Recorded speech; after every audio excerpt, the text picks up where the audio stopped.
14ই ফেব্রুয়ারি, তথাকথিত প্রেম দিবস। কিন্তু আমার ভালোবাসা, আমার ঋতুরঙ্গম, আমার দল, তাই আমাদের দলের সবাই মিলে সেদিন পৌঁছে গিয়েছিলাম ব্যান্ডেল চার্চ। এই যে দেখতে পাচ্ছেন ব্যান্ডেল চার্চ, এই যে আমাদের দলের দিদিরা, আমরা সবাই মিলে বেশ মজা করে সেই দিনটি কাটিয়েছি। ব্যান্ডেল চার্চ ছাড়াও আমরা বিভিন্ন আরও অনেক জায়গা পরিদর্শন করেছি, আমি সেই জায়গাগুলোতেও আসবো।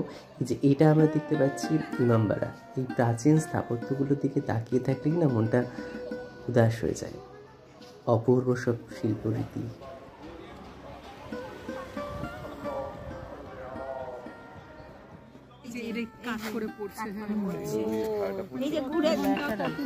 ঘুরে যাবে, দেখো এই যে 3 সিম্বল দেয়া আছে।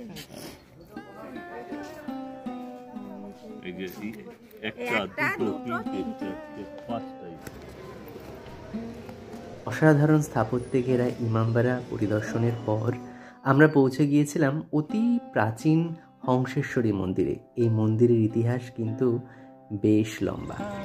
এই মন্দিরের পাশেই রয়েছে অনন্ত বাসুদেব মন্দির এবং সেই মন্দিরটি প্রায় ভগ্নদশা। অসাধারণ কারুকাজ এই হংসেশ্বরী মন্দিরের।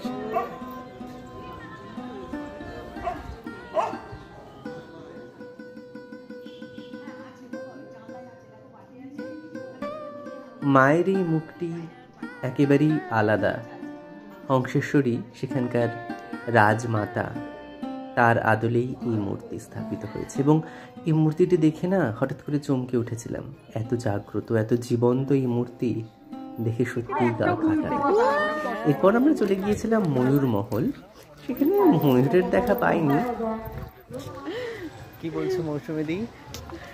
বলছি ময়ূর পঙ্কির থেকে এই পঙ্কি ভালো।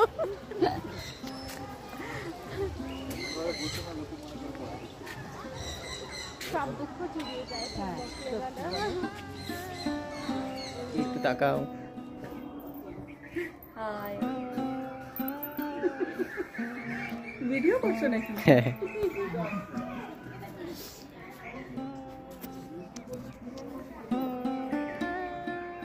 দাঁড়াও মৌসুমীদি, ওইখানটায় পোস্টটা দিয়ে দাঁড়াও। তুমি দাঁড়িয়ে থাকো। আধার আলয় অর্থাৎ লাহিড়ী বাবার আশ্রম। সত্যি এই আশ্রম এত মনোমুগ্ধকর, চারিদিকে এত সুন্দর গাছপালা, ফুল, পাখি, অসাধারণ। আর এই অসাধারণ সব দৃশ্য দেখতে দেখতে, উপভোগ করতে করতে আমরা পৌঁছে গিয়েছিলাম লাহিড়ী বাবার আশ্রমের মূল ফটকের সামনে। আপনারা দেখতে পাচ্ছেন চারিদিকে অসম্ভব সুন্দর সুন্দর গাছগাছালি এবং ওই যে আমরা দেখতে পাচ্ছি মূল মন্দিরটি। এখানেও এক অসাধারণ স্থাপত্য রীতির পরিচয় আমরা পাই।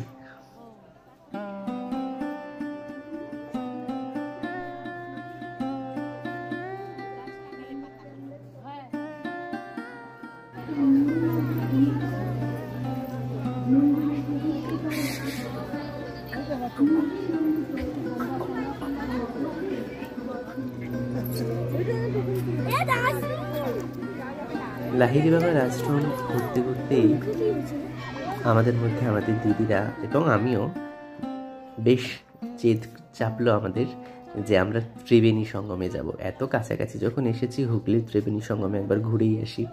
তো এটা সেই হুগলির ত্রিবেণী সঙ্গম, অর্থাৎ ভারতবর্ষে এই দুটি মাত্রই ত্রিবেণী সঙ্গম রয়েছে, একটি মহাকুম্ভের এলাহাবাদে এবং আরেকটি এইটি।